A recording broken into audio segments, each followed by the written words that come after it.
gonna be May. May the 4th be with you.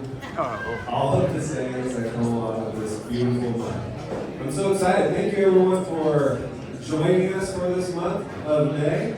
You made it another month, so welcome back. And for those of you who are new, my name is, this is really close. Holy cow. My name is Robert. I'm one of the leadership members here at the Spokane Homeless Coalition, along with Barry, Rob, Julie, Christy as well. And if you're interested in joining us, this awesome group of leaders, feel free to reach out to either myself or Barry. We meet the first Thursday of each month here at the Gathering House from 9:30 to 10:30. So if you are new, you've never been here before, just remember, first Thursday, we're here. We have awesome lineup of presenters today. Sorry I missed everyone last month. I had to have surgery on my index finger. Ow! Yeah, I know, but it's okay. I'll be ready for Hoop Fest. So for those of you who are thinking of taking the time, too bad. So, as you all know, or if you're new, I like to start off each coalition with just a little reflection. And for those of you who don't know as well, I work with Providence Community Clinic. We're right there on the corner of 2nd and Brown. And each, kind of a tradition within Providence is starting off each meeting with a reflection, kind of to set the tone. And we base mostly these reflections off of Providence mission to be expression of God's healing love, witness through the ministry of Jesus, steadfast in serving all, especially those who are poor and vulnerable. And I could think of a fitting reflection when I was thinking of my finger here. And as you can see, I finally got the cast off, and I have this buddy tape on here to support the broken finger, right? And so I like to talk about the guy I mentioned in Providence Mission. And one of his famous statements that he makes is, "Come to me, all who are weary and burdened, and I will give you rest. Take my yoke upon you and learn from me, for I'm gentle and humble of heart, and you will find rest for your souls. Take my yoke is easy and my burden is light." Yoke. That's an interesting phrase. If you're unfamiliar with farming way back when, they used yokes for their farming. They used ox to help support the wheat. If you're a good farmer back then, you would have a strong ox and you would have a weaker one.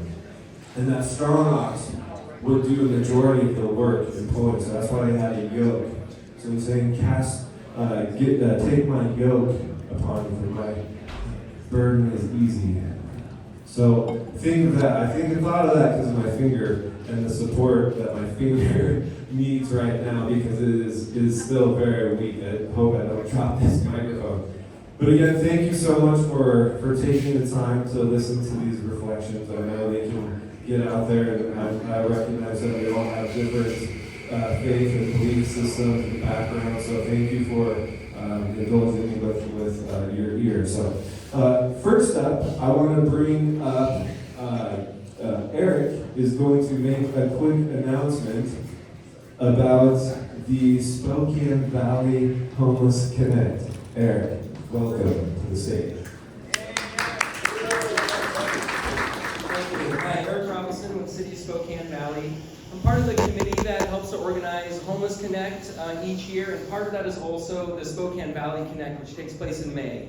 Now, anyone is welcome to come to either of these events, but the Spokane Valley Connect definitely has a little bit more focus on families, although there's a lot of services that a lot of the people you work with might like. Like, for instance, Warren Fest will be taking place at this Valley event. At Homeless Connect, the Warren Fest had a record number of participants, and so we're expanding some of the services to the Valley Connect event as well. There's flyers up here for the event as well as for Warren Fest. A couple specific items. One, in need of volunteers, you can go to the website, which is on the flyers, for things, any number of things, but including helping with like managing parking outside, so you could be outside if you'd like for that event. And also for vendors, the window to sign up as to table at that event is, we don't have too much longer, I think it's just a couple more weeks. So if your organization is planning on attending but hasn't signed up, please do so right away. Thank you. Awesome. Thank you so much, Eric. Look forward to that. The Valley is definitely a big part of what we all do, sharing that yoke with our vulnerable folks. So now I'll have our next guest, our headliner. We're just jumping right into it. Mayor Lisa Brown is here with us. So welcome, Mayor Brown, with company with Dawn and Sarah Clemens Sampson. So give them a round of applause.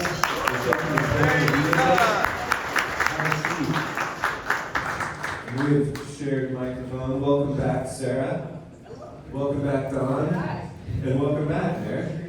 Thanks for making the rounds again. So we're just gonna jump right into it.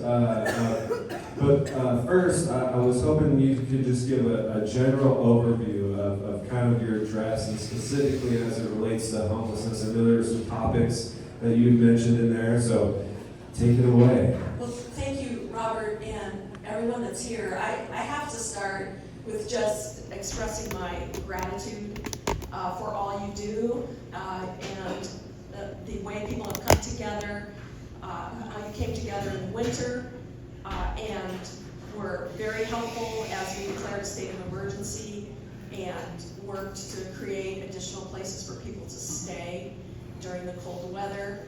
And for the work that you have done with my team, I'm really pleased to have been able to have Dawn Kinder come back to the city, to have Sarah Clemens Sampson do our shelter audit. Alex Scott is here, my chief of staff, and I know we have some city council staff and Councilman Bingle here as well. But a big thank you to all of you for what you do. We have been working hard to accomplish recommendations from transition committee, teams that made recommendations to our administration. I'm going to give you just a couple of highlights, and then I know we're going to have a dialogue.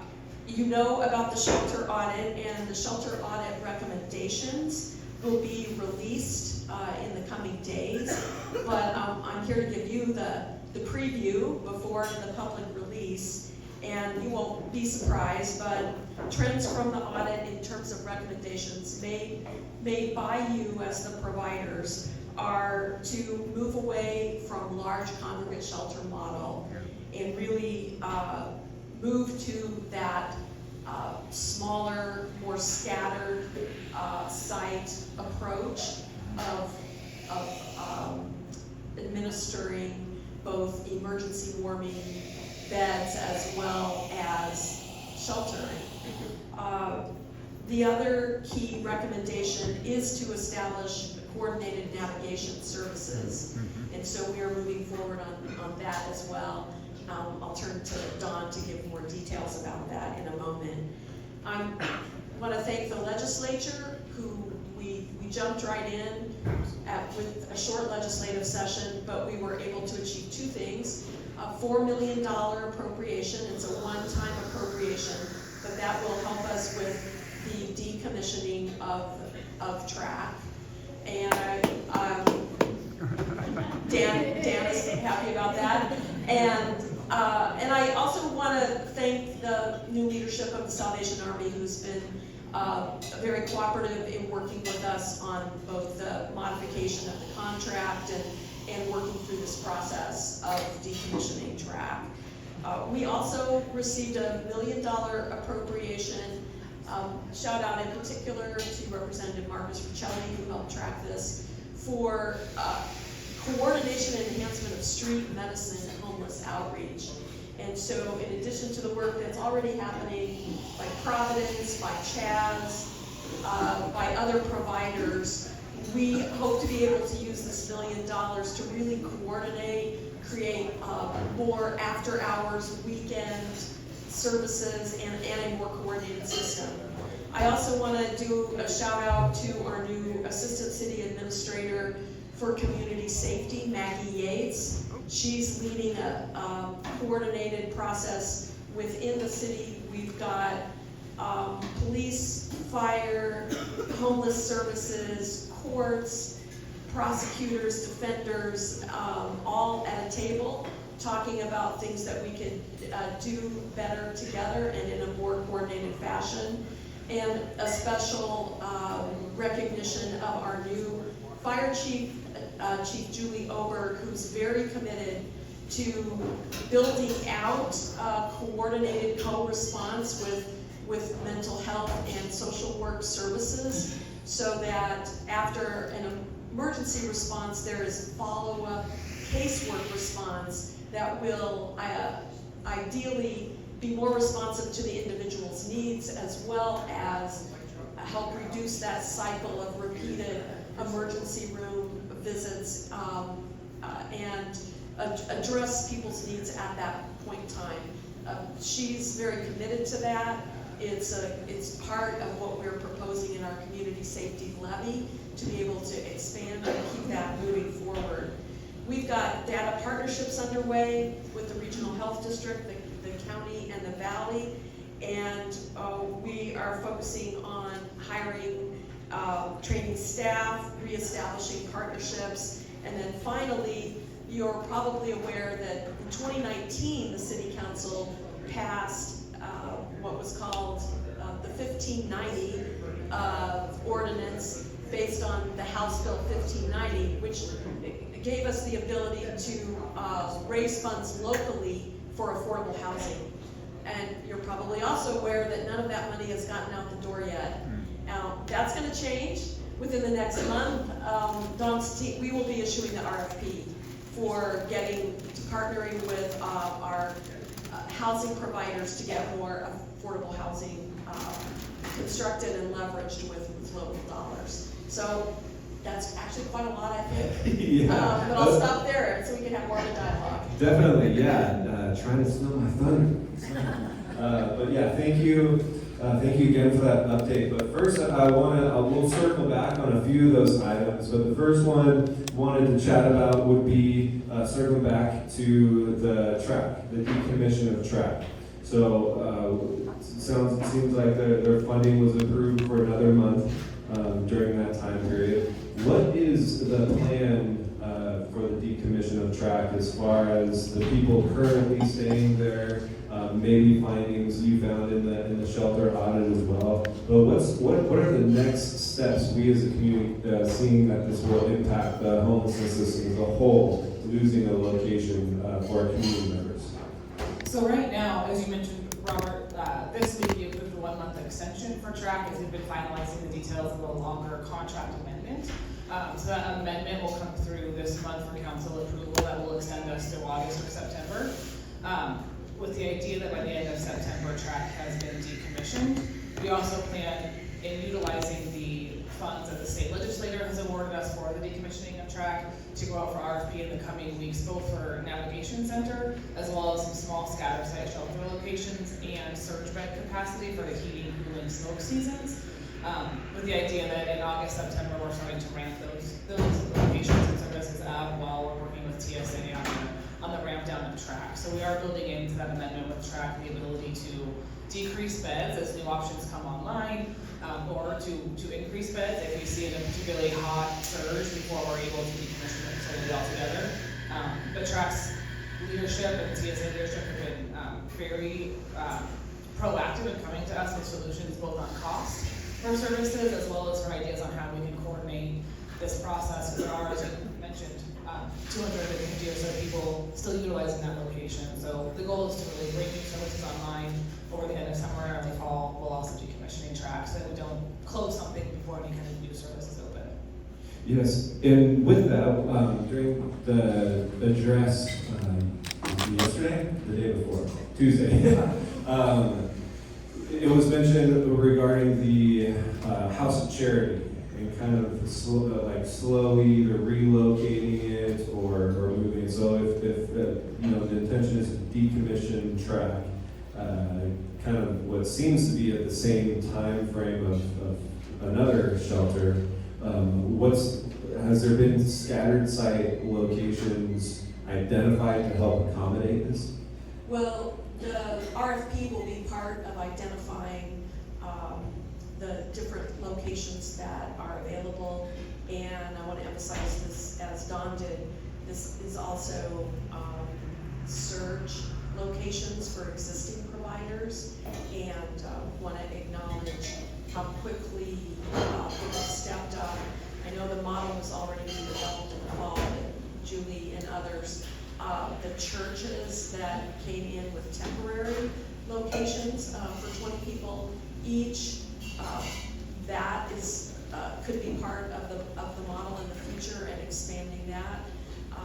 And at the same time, we are looking at that Division Street corridor, which is a gateway to the city, and believe that having a fewer concentration of vulnerable people there is in the best interests of those individuals as well as the city.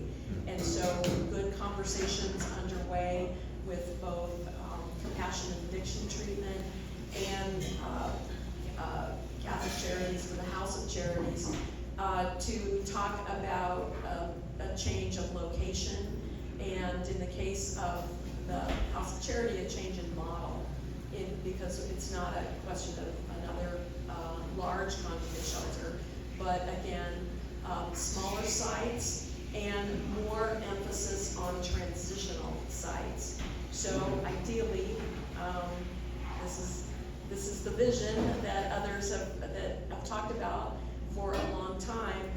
People can come to a navigation center, have a place individually to stay there for a short period of time while the assessments and essentially the work is done with that individual to see what is the most appropriate path forward for them, either for services and or stability of housing. And all the providers and the different specialties and different ways that they provide service. The idea is to coordinate that so that we have a system, and obviously data dashboard is part of this, in which we can both then see where the individual goes and also how the providers fit into that bigger picture. Sorry, I just had one thing.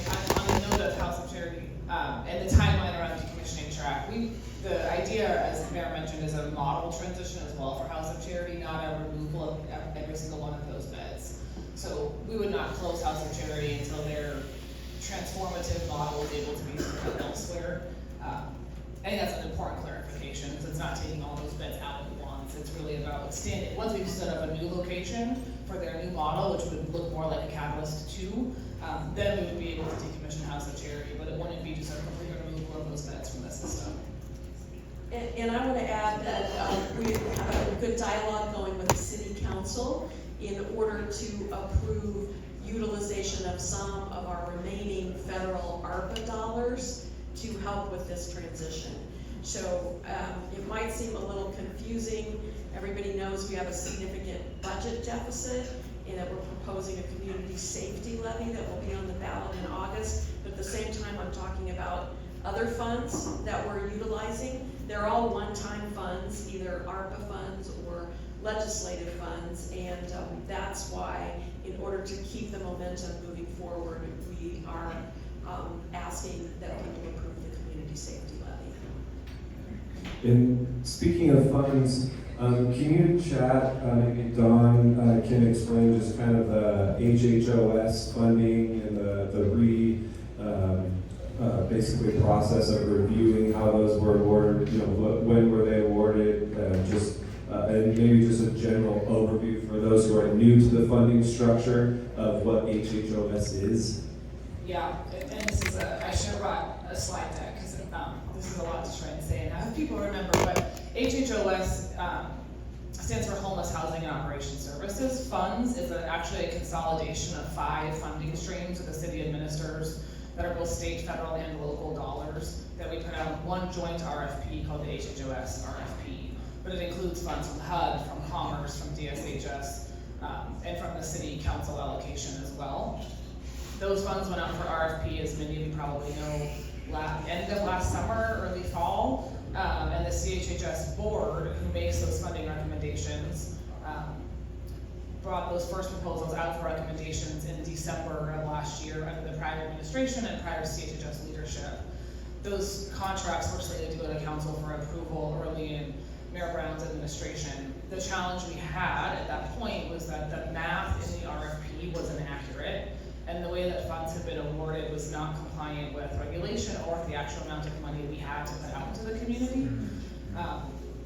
Which I know is incredibly frustrating for you all, and was also incredibly frustrating for city staff trying to get funds proactively to the community as quickly as possible, and trying to sort through some challenges that we hadn't been part of, establishing, so we weren't quite sure where the challenge, like where the math problems came from. So we had to do a lot of unwinding to kind of figure out what we needed to do to correct it.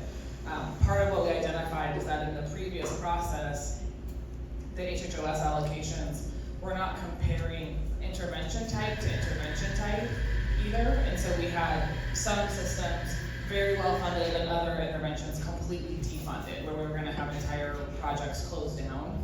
And so we made the very difficult decision to ask everybody who had applied in the first round to submit a supplemental application, which is about a one-page document that provided the RFP committee, which is a volunteer board of non-conflicted members, to give them a little bit more information to better understand the system that they were making decisions about, as well as each individual project. We gave them updated budget figures so they actually had accuracy in terms of how much money was available for each type of intervention. And then that RFP committee reevaluated the applications that were submitted in the first round with the additional information. They brought forward new funding recommendations at last night's CHHS board meeting. And then the CHHS board approves those, and that's when city staff engage and take those recommendations to council for approval. So the next step with those dollars is for my team to take those contracts before council for approval before executing them and getting those funds into the community. There were a couple of unique challenges. One is that we had, the last time an HHOS funding round was completed was actually in 2019. People were operating on 5-year contracts, and so there was an overall reduction in how much money was available this year than there had been in 2019 when they made annual awards. And then there was also, a lot has changed in the system. I mean, COVID happened in the middle of the last funding contracts, and so certainly a lot of change for that committee to be really thinking about. So they did offer for any applicant, whether you were awarded funding or not, to do a one-on-one sit-down with our CHHS board chair and our CHHS RFP chair. Who are the two volunteer bodies that make those funding recommendations to City Council, but they are happy to meet with anybody and talk about the scoring process, the challenges or questions they have about anybody's application, and provide that feedback so that when we come back for future rounds, folks have that added clarity. And so it's no longer a 5-year cycle, or is it just each year now you have to apply for HHOS funding? Our goal is that these would be 3-year contracts. There has been some ongoing conversation with council about where they feel that makes the most sense. So I think some of that is still to be determined as we bring contracts forward to council for approval. And can you touch on 1590? Is this a part of that, or how is the 1590 going to be, I guess, since it's been accumulating, equitably distributed, what's that process look like? So the 1590 funds will come out through a couple of different RFPs. 1590 can fund both affordable housing development and services that go with affordable housing, and then it can also fund development for behavioral health facilities and services and operations for behavioral health. So the first RFP is scheduled to be released on May 15th. That will be for affordable housing development, the capital cost. On May 27th, just shortly thereafter, we'll release the RFP for the services associated with affordable housing. People can apply for both or one of those 2 RFPs, depending on what projects they have in their pipeline. And then the behavioral health funds will be released later in the summer. Those are a little bit trickier to sort through, just given the licensing requirements and regulations around clinic space and behavioral health. But we are working to get all of those dollars activated in the community. I will just let folks know the current SMC does require that any project funded is completed within 24 months. So just keep that in mind for folks on the capital side. But those are coming. Those are funds that we will receive on an annual basis and be able to allocate out to the community through an RFP process.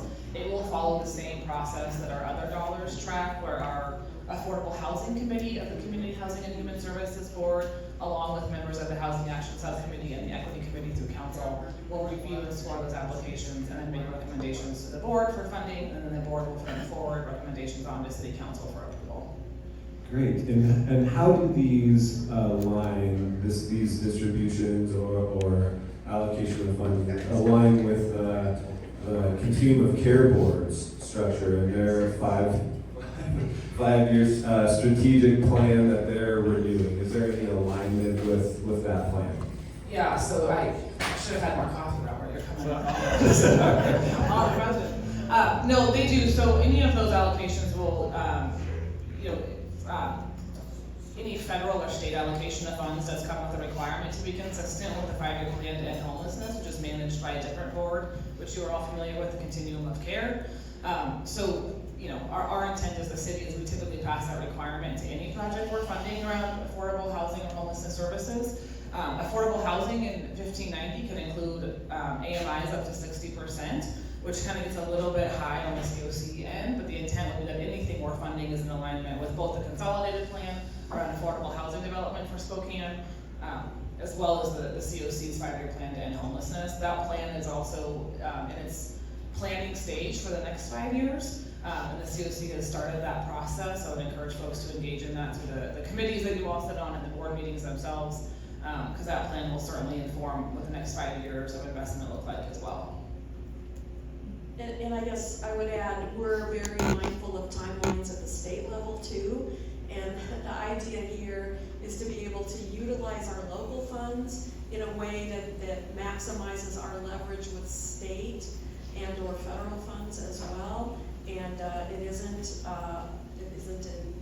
that is part of the sense of urgency that we have for getting this RFP out for 1590. I want to comment something else, like What do you want to call affordable housing for all or something like that. Because at a certain point, just like, what is 1590, right? It And sounds like there a will Civil War and there or will be something. another House Bill 1590 this year. So, but beyond that, we're very mindful that part of the goal here is to be able to make us as competitive as possible for also achieving state awards through commerce programs. Sarah, we're going to switch from funding. I know that's like, whoa, okay. Next topic. Sarah, but also at the same time, it's important that you guys are informed as well, so you know how these funds are impacting the system, your organizations that you're representing, all of that, because and we'll get into some Q&A if you have some follow-up here in a little bit. Sarah, what were some themes that you identified in your shelter audit that you conducted? Yeah, it really aligns with the recommendations. What we really heard from all of you is that smaller works better.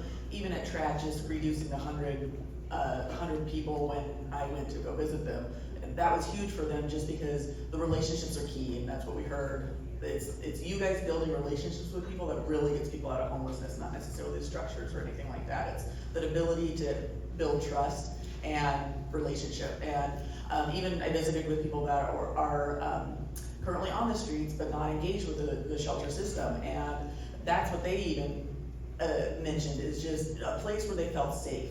Safety, and along with safety is trust. And so those smaller areas, works better for what we heard from you guys, all of you providers, in that you can build those relationships. It helps with the people that are actually on the street because they feel safer, and it helps with on the other side, like the police and those kind of sides of things too, because they know where things are, they know how to reach people, they know where to reach out to. So we really heard smaller, safety was a big issue, having access to just basic needs, showers, bathrooms, things like that was really huge. And that's where we have these scattered sites, throughout the neighborhoods. And we did neighborhood surveys, and even the neighborhoods were pretty open to the scatter site model. With the smaller sites, it tends to be, you don't necessarily know they're there. The staff can manage the people that are coming in and out of their shelter, and manage the neighborhoods, and manage the people that are around. And really what we heard from Julie, particularly, I want to call her out, was that, she built a relationship with the neighborhood, that they were providing the food, they were providing blankets, it was an outlet for the community too, to be able to do that volunteer work, that give back work that they really like, that people want to be able to do, they just don't necessarily have the access to that. And then having a centralized place to know where to go, because, to be frank, we've heard the presentations about fentanyl. It's here, it's a game changer for our community, and even those that were actively on fentanyl at the time that I spoke to them were, I'm not going to remember where to go in an hour, but if I have some place that I know that is just there all the time, I'm going to get there eventually, I'm going to get there, and then from there I can start building relationships, I can start doing, granted a lot of that is extra reading between the lines sort of thing, but having that central place where all of you can work together, but then even the people on the streets can know, I spoke with someone who had just been here 3 weeks and didn't necessarily know where to engage, and so having a central place of this is where to engage, where you can get laundry done and showers, just exactly those basic needs, but then what are those services? How do we get you out? How do we get you in an appropriate place? If there's a domestic violence situation, we want to get you into a different neighborhood so you're away from the perpetrator. If there's any of those kind of things, we want to get you out, but then also looking at where there's gaps in the system. So I know we aren't using SPDAT anymore, but I don't remember what the term is for the scoring mechanism that there is for housing now, but someone getting out of jail isn't actively using. They aren't, actively engaged with a lot of things. But if they aren't scoring high enough to get directly into housing, but if they go back into the streets, where are they gonna end up? They're just going to stay in the cycle. And so how can we help navigate some of those things? We have an aging population. Not everyone is drug addicted that's unhoused right now. There's lots of people that are elderly and have chronic elderly or chronically homeless that are elderly and newly homeless that are elderly, and they just need a place to rest. I don't expect my 77-year-old father to work all day. He takes a nap in the middle of the day. When we're older, let's let them take that nap in the middle of the day, but having some place small where they feel safe, they're able to do that, because this is our population. Is that really how we want to treat them? So, sorry, I kind of did a lot, but that's great. So it sounds like the intention of going back to this navigation center will be those basic needs, accessibility to public restroom, shower, for those who wouldn't otherwise have the resources to access that. Well, we're really developing that model right now, and what I think we anticipate, still in conversation about it, is that we'll start with like a pilot to see how it works. Ideally, we start to have this conversation as was already underway regionally, and we have a regional system, but we have to work out both some of the data issues, but also the service delivery pieces of it, because it needs to fit our community. So we're excited to learn from the other communities that have done something similar, but we know that it has to be something that will work in ours. And so I'll let Dawn speak to it a little bit more, but I think we see that we'll start with probably a limited capacity, and then we will build that out over time and look for regional partnerships and also maybe regional locations for it to occur. Yeah, and you summed it up nicely, Mary. I think the only thing that I would add is we did look at other communities who were similar in size and climate to kind of get a handle on how are other communities working to decongregate large shelters and move to this model. So we had some good learning from Sacramento, California, and some communities back east who are smaller and hot in the summer, cold in the winter. If one more person tells me to find out what San Diego's doing well, I'm going to lose it because they don't have snow. So it kind of doesn't matter. So those communities were helpful to actually talk with. Sarah had some good conversations with them about how they're adjusting to the shifts in weather and have a similar population size. They're experiencing fentanyl crises like we are. So we've got some good lessons learned from other communities. That's to the mayor's point. We want to be able to pilot and do really thoroughly so that we can make sure that what we're investing in long term is actually going to create the outcomes we want. we need to stop band-aiding this a little bit and be really intentional about the systems we're setting up so that we can have long-term success instead of, a never-changing system that we're just patching. Thank you. In going back to that regional collaboration, one of the topics before election season that carried a lot of weight and energy and momentum was the development of a regional homeless authority.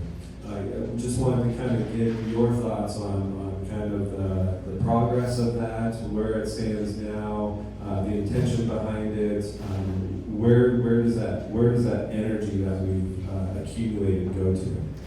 Well, in reality, the meeting sort of halted for the last few months as our administration got really on board and had both a crisis to handle and a team to rebuild. But I just was in conversation yesterday with Commissioner Amber Waldrop. We're both very committed to getting back to that table, and she's going to take the lead on calling a meeting, and so I anticipate that will happen soon, and that we want to bring our shelter audit results and recommendations to that group, as well as an update on our funding streams and where we're headed. I've had individual meetings with some of the partners, such as elected leadership from Spokane Valley and county commissioners, and now I think it's time for a bigger table to come back together. I just want to add to that, while this is underway, we're not waiting either. So I know Gloria's here today. George might be here, but I can't see everyone's face with the lighting. But we're meeting regularly with the Valley and the county to have these conversations. We're meeting with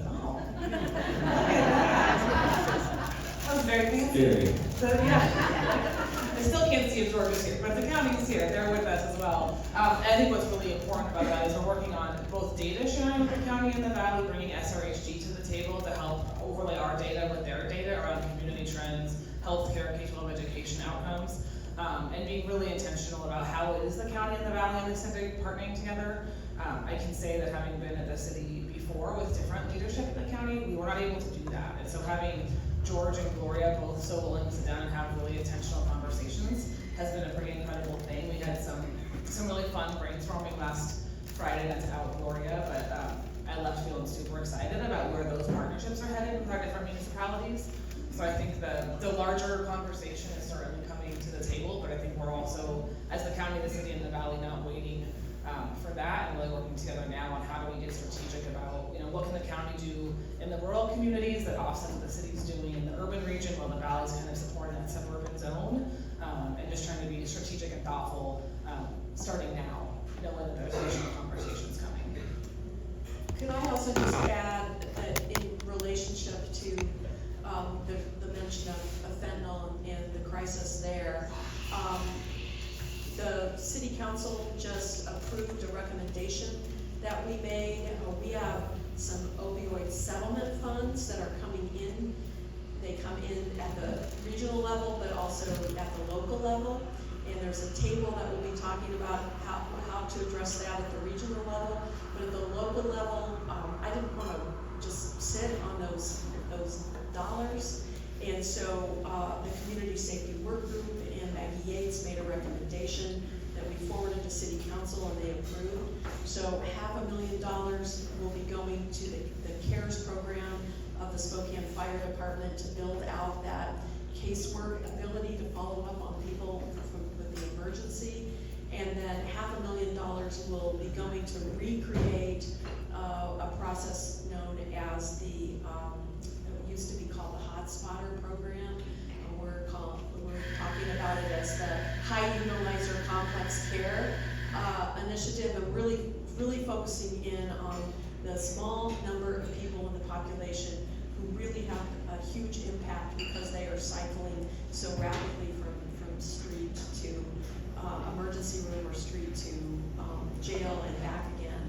So really just trying to understand who those individuals are and what is appropriate in order to break break that cycle.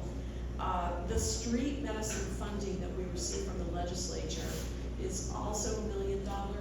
That's going to go through the healthcare authority. And I was just in a meeting yesterday with the other communities. There are 5 different communities in the state that are piloting this approach, and we were lucky to be one of them. I was able to connect in January with Governor Chris Gregoire, who helped lead this initiative in the legislature, and she said, hey, we have this thing we want to talk about, which is street medicine, and we want to get the legislature to invest. Do you know anything about it? And I'm like, yes, I ran on it, you know, that we want to coordinate there. So we will be soon getting the details of that, and that funding will become available this summer as well. So stay tuned for that. And last question that I have, I'm going to join the audience because we're going to give them some time to ask some questions too. But maybe, Brad, if you had a magic wand and you could see this regional authority play out as the visionary you are, how do you see this playing out? Well, ideally, we demonstrate, and this is, it's frustrating, frankly, to do it in the middle of a budget crisis and with some of the things that we inherited. But ideally, despite all that, we are able to blend these different funding sources, and we are able, with the work that you do, to demonstrate to the public that actually people's lives can change, and that this thing that they see as out of control, and more people homeless, that actually we can do 2 things. One, we can show them the actual stories of people who, through the relationships that were built, were able to get on a path to stability and security. And I think we need to show people that actually happens. I mean, you know it, I know it. I saw people who went from Camp Hope through the pre-employment program and ended up with a job working for the Department of Transportation. But the public doesn't necessarily see that. To them, they see it as somehow out of control. So ideally, we're able to show them that there are proven ways to move people from the streets into security and safety. And then we can move upstream and start talking about how we create more security for people from becoming homeless in the first place. And we can't do that without a lot more housing being built at all levels in our community. As I said in my State of the City the other day, you know, it was only 5 or 6 years ago that a high percentage of people in this community could afford a median home, and that has fallen to 15%. And that moves more and more people into the rental market or staying in the rental market, and the tightening there and the dramatic increases in prices there is so destabilizing for people. So I know I've kind of gone beyond your question, Robert, but the vision of a regional approach has to start with, I think, the people right in this room and our teams being able to demonstrate to the public that there is a way to move forward, because right now there's a lot of cynicism and there's a lot of hopelessness, and turning that around with stories. So I think Michelle Obama said, there's power in your story, own it. And I guess I would just say that to all of you, your stories, as well as the people you work with. We need to elevate them and their stories, because it's that connection to the individual story that people aren't seeing right now. And I have a lot of faith and hope and optimism in the people of this community and this region, that they want the good outcomes. They just have not been told that there's no way to get there. So we have to turn that around. Yes. It seems pretty well smaller site locations and following those outcomes, which is great. Okay, questions? questions? Oh, over here.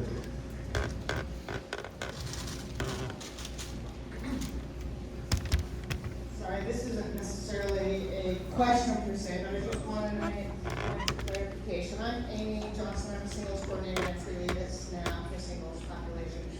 As far as your comment on the DAT, as far as moving away from that, we are working on that, right? We are gonna be piloting June 1st and the tool in hopes, and we looked at other communities to kind of mimic, because the DAT's not supported by work code anymore. So we were forced to go away from it, but we wanted to really look at it, you know, holistically and going to a different approach, because the DAT is very, it's just very comprehensive, and we want to go to a simpler tool. Anyway, I just want to get a clarification on when we'll be doing a pilot, and that will start sometime in June 1st, to go to a universal tool for our community.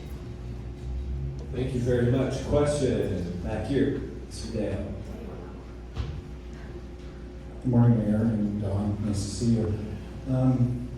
How can we, long-term or short-term, with these changes and sort of the scope right now that is going through your administration and the CHHS departments, how can we communicate this to the homeless and real time through the weeks ahead and the transition? Because I think, you know, how we hold them is going to have a lot of benefit to how we heal them.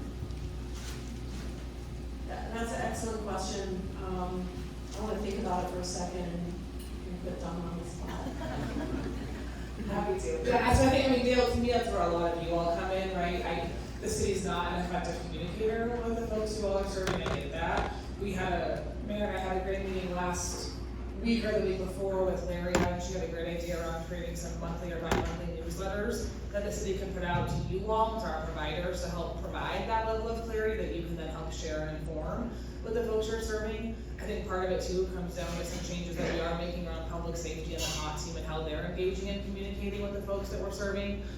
So I think it's on us to get the information to you all, and then I think it's an ask of us that you're then sharing that with the clients you serve, the partners that you talk to on a regular basis. But there was a lot of synergy around that newsletter idea as a new mechanism to make sure that all of these kinds of heads up and timelines and things we're considering can get to you at a faster pace so that you can be more informed to share that with your clients. Yeah, I think that we can commit to this monthly newsletter approach as at least part of how we communicate in a rapidly changing environment.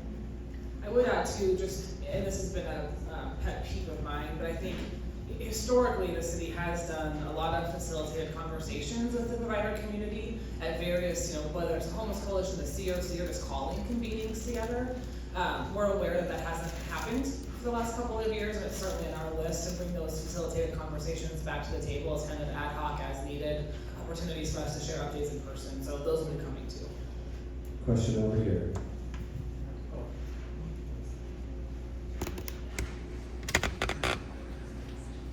My name's Danny. Lisa, thank you for the leadership that you're providing, and that your communication was in the first 100 days. Your number one priority is homelessness. I remember hearing that.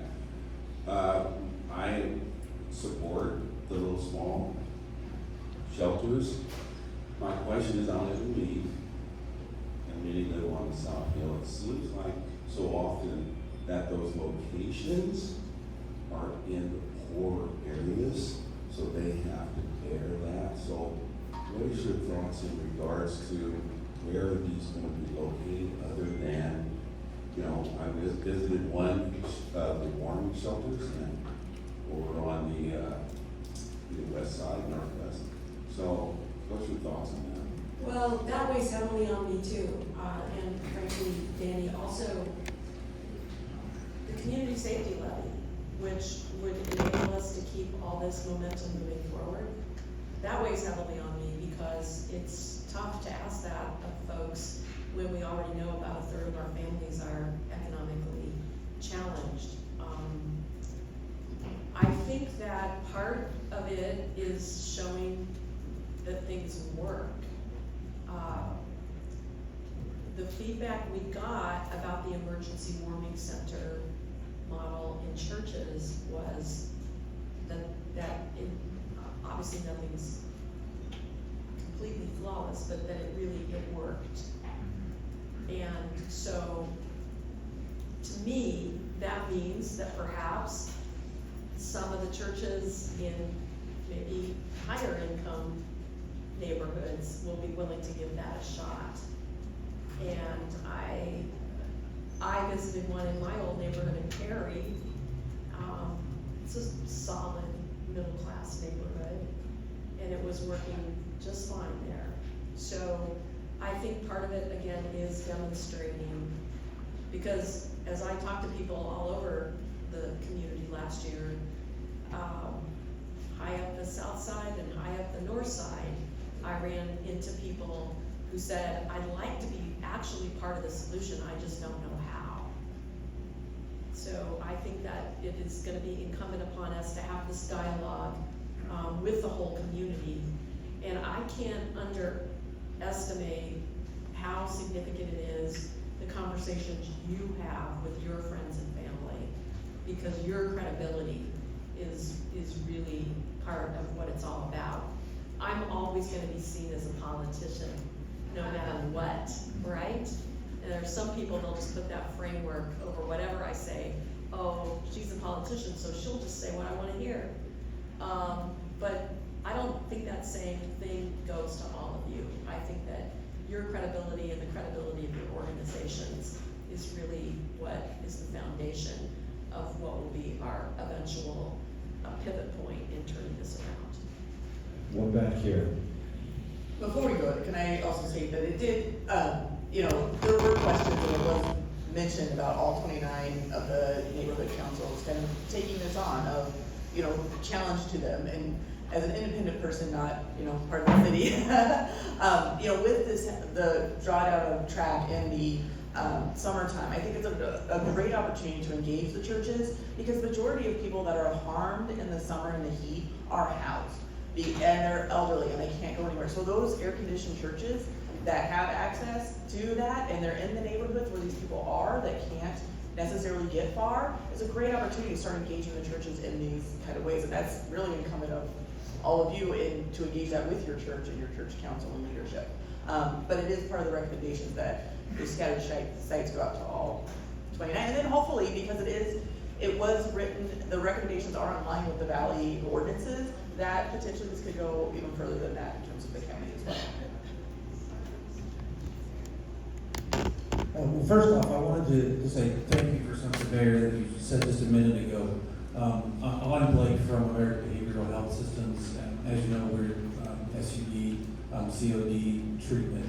And you said that people get better, and I probably day in, day out meet people who do get better. In fact, I think my results, or our results would say that just about everybody does eventually. And so I wanted to say thank you for sharing that message with people. I say that every day. But my main question is, when like Danny, back to the these smaller shelters, would you see them as like a low barrier or a high barrier, or a combination of both, or what's kind of your plan for that? We find ourselves in a situation where we like to discharge people to sober living so they have a better chance. It's just easier for them.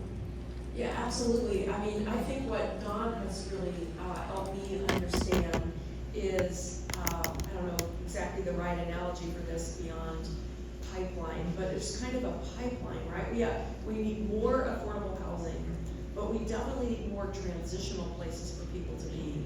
And those transitional places are not no barrier.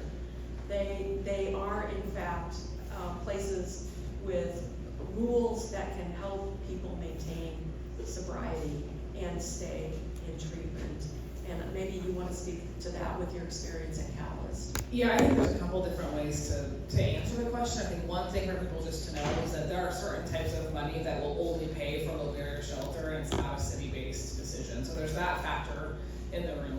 The other thing to me that's really critical is that low barrier doesn't mean no barrier, as the mayor just said, and I think there's there's nuance to that, and we need a little bit of everything. So we do, at Catalyst, for example, which is a low barrier program, and I should be careful, I don't see staff here, but things may have changed since my blind, sorry, I can't see everything. Anyway, but they have a solar floor in Catalyst, right? It's a low barrier project, you can be there and not be in recovery, but if you are in recovery, there's ways to choose about how you're exposed, right, to different elements. And so part of the idea is that if we've got multiple scattered site, low barrier shelters, can they be focusing on different populations and different needs? And so can we have a 20-bed low barrier shelter that's predominantly for people in recovery, right? And then we've got another 20-bed shelter that's predominantly for elderly or for families with young children. So I think we can be flexible within that, and I think regulations are regulations. The way that we work with them locally, we have a lot of control over. So our intent is to create those spaces for people, knowing that it's not going to be perfect, but I don't see a reason why we can't say, if you're in recovery, this location is the one we should be sending you to, so that we can protect that recovery. So question over here. Hi, I'm a pastor just north of here at Wellesley, and our space isn't set up for nighttime, but thinking about the navigation center, that's the perfect time for our building to be used. Is there a good way for us to get our name on a list of, hey, what sites are available and are willing to be used for these types of services, or cooling sites, or get out of the smoke in the summer? Yeah, just email me, and I'll put you on the list, and then set up a time to talk. And my email is just dkinder@SpokaneCity.org. Thank you, this is the way it happens, right? This is the way it happens, so, thank you. A couple more questions. Does your search for smaller places where people can be include identifying places where they can camp?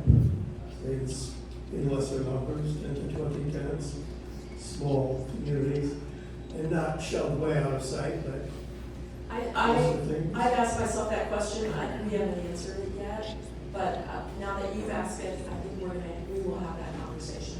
thank you.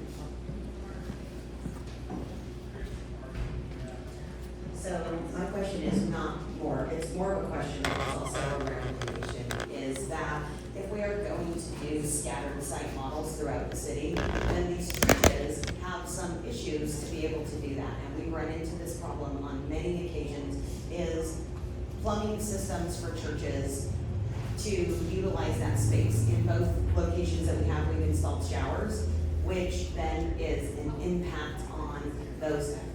Is there a way that the city can provide, either through community funds or whatever, some assistance to those spaces that they're utilizing so that churches and small buildings aren't taking this on solely for themselves? Because right now we don't know where to go to access help for these smaller sites to get up to code so that they can provide these services. Yeah, the answer is yes. I think one thing we learned with Julie's two-year pilot program was that, who I can give money to is limited to who I'm under contract with.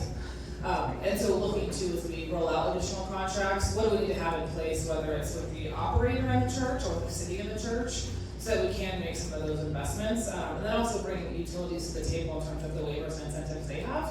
So the answer is yes. I think we learned a lot about that this winter.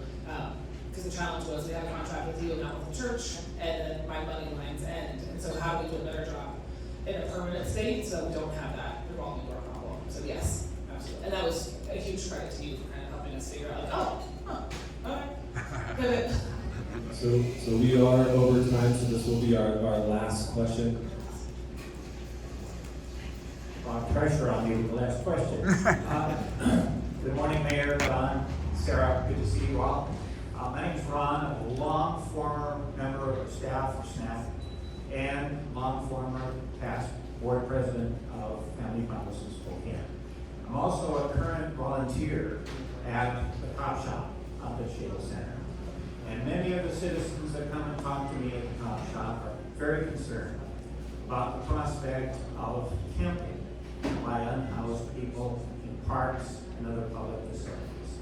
And they want to know what the current administration's feeling is about this and how to respond to it. Yes, we don't think people should be camping in parks. and public facilities. And both our city team and law enforcement responds when there are calls about that. In reality, what often happens is that people move down the road, and so the situation really is not resolved.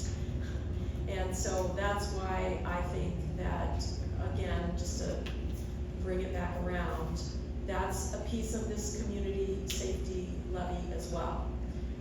Neighborhood resource officers assigned to a geography who can get familiar with the community, who know what a nuisance property might look like, where there's illegal activity taking place on a regular basis. The neighbors know it. They want some resolution of that. So it's not just the current system where there might, and I've done the ride-along where the call's coming in, but that officer doesn't really necessarily have the familiarity with that neighborhood. So we want those neighborhood resource officers back. Another piece of this is that the Office of the Police Ombudsman has received no enhancements since at least 5 years. Same staffing level, despite increased calls for them to do their independent investigation, and despite the significance of increased video footage from body-worn cameras that they need to review. So part of this community safety levy is also to expand capacity within the OPO. And as we search for new police leadership, we will be looking at ways to really, and this is a big directive from the City Council, really talk about what community policing is and how it's structured and how it's funded. So definitely law enforcement is a big piece of this, as is frankly fire, because we found other communities that those co-responder teams within fire sometimes have a better, a less escalated outcome than response with police. Closing comments, Mayor Brennan? Again, I started with thank you. I just want to close with thank you, and that the increased dialogue and the questions and the comments are very helpful to us. We are not coming here with we have the answers. We are coming here with we have the questions and to some extent relationships that we want to continue to build on, so that we can get the best outcomes for the people that we mutually care about and serve. Well, thank you, Mayor Brown, and staff, for taking the time to be with us. And if you are able to stack some chairs,